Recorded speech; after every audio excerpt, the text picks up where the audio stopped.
मला या गोष्टीचा आनंद आहे की आज आपल्या महाराष्ट्र शासनामध्ये ज्या वेगवेगळ्या योजना चाललेल्या आहेत त्या योजनांच्या माध्यमातून गेल्या 2 वर्षामध्ये आपण आमच्या 37 लाख लाडक्या बहिणींना लखपती दीदी बनवलेला आहे। आणि लखपती दीदी म्हणजे एकदा तिने लाख रुपये कमवले असं नाही, तर जी भगिनी दरवर्षी 1 लाखापेक्षा जास्त पैसा कमवते तिला आपण लखपती दीदी म्हणतो। अशा 37 लाख लखपती दीदी आपल्या तयार झाल्या आहेत आणि आता लक्ष ठेवलंय या वर्षी 2026-27 मध्ये आपल्याला अजून 25 लाख बहिणींना लखपती दीदी बनवायचं आहे। 1 कोटी माझ्या भगिनी या लखपती दीदी बनवण्याचं लक्ष्य आपण ठेवलेलं आहे।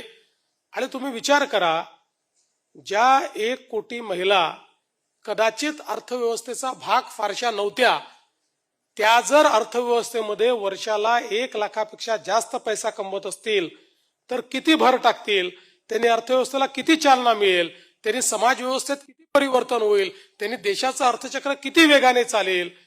त्यामुळे हा केवळ एका महिलेला सक्षम करण्याचा कार्यक्रम नाहीये, तर त्यातनं एकूण अर्थचक्र हे पूर्ण परिवर्तित करण्याचा हा कार्यक्रम आहे।